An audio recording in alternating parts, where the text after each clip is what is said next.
If you've ever tried to drag a tired teenager out of bed in the morning, one of those popular energy drinks might sound like a good idea to give them a little boost. With names like Red Bull and Rockstar, kids love them for the caffeine high. But could it be too much? Here's NBC's Savannah Guthrie. They're going to put me back there, too. In football season, 17-year-old Zach Stokeham has a drink of choice.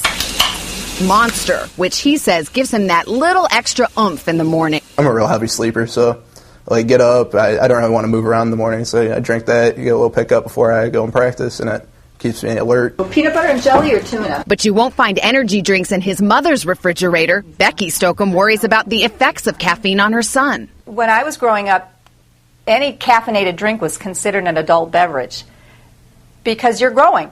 Energy drinks are growing in popularity. 230 million cases sold last year, a $6 billion market.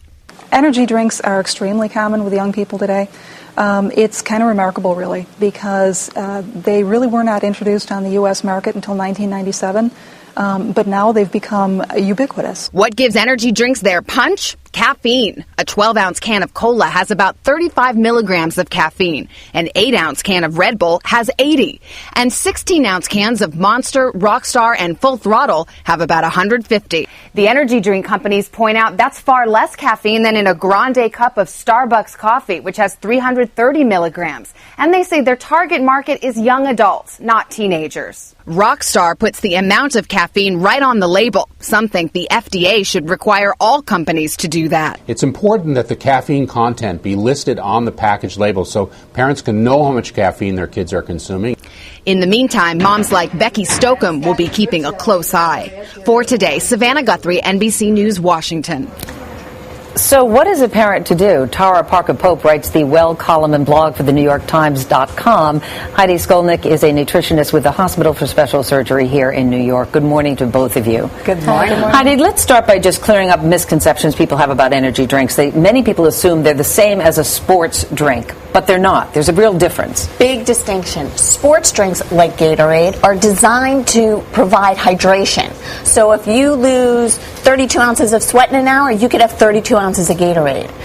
An energy drink has caffeine. You could not have 32 ounces of that. You'd be bonked, right? You'd be over your limit for caffeine in an hour. So it's like not to replenish fluid. It's very different. Sports drinks are for fluid. Energy drinks are caffeine stimulant driven. It's like the teenager said in that piece that we just saw, that he needs it as a kickstart really in the morning. But in your column, Well column today, you write about a Colorado school that has banned energy drinks. Other schools around the country are also experiencing problems with the drinks. What is going on? Well, it's quite interesting. When I was doing the research for this story, I thought, well, I'd find a few examples. But really, it's across the country. You know, teachers in Oregon sent an email to parents saying your kids are coming to school with drunk on caffeine, or they're crashing. You know, in Broward County in Florida, some kids went to the emergency room. You know, it's really all over the place where kids are, really downing, they're cold. This isn't like coffee, which you sip. Kids are downing 2, 3, 4, 5 of these a day and getting quite a caffeine buzz. And you also came up with a study, or found a study that links these energy drinks with something called toxic jock syndrome. What exactly is that? Well, what's very interesting about this is people have been focusing on the caffeine as a health issue. But the real concern in the health community is that there's this association.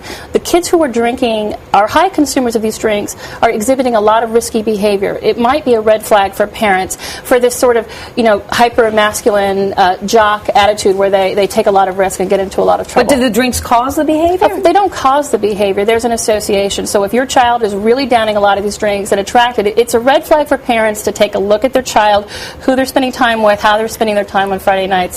There's an association with risk-taking behavior in these drinks. So, Heidi, what should parents do at this point? I mean, some drinks do list how much caffeine they have in them, and they make a point that a 16-ounce cup of coffee could have more caffeine than some of the drinks themselves. Right. It's a misuse, abuse issue. So 80 milligrams of caffeine, it can actually help you be more alert and ergogenic. The problem becomes when there are 100 milligrams, but there's 2 servings in a bottle, so you're already up to 200, over 300 milligrams. You are seeing side effects of caffeine. It's amount of how much caffeine in a certain amount of time. Look at the label, not just the nutrition facts label, which may list the caffeine, but also the ingredient list, because there's compound ingredients. If there's guarana in it, that's also a caffeine-like stimulant. Mawang, which is ephedra, cola nut. green tea. These are not that green tea is anything wrong with it, but when it's combined with the caffeine, it's the combination. It's too much. Heidi Tara, thank you so much for your time this morning.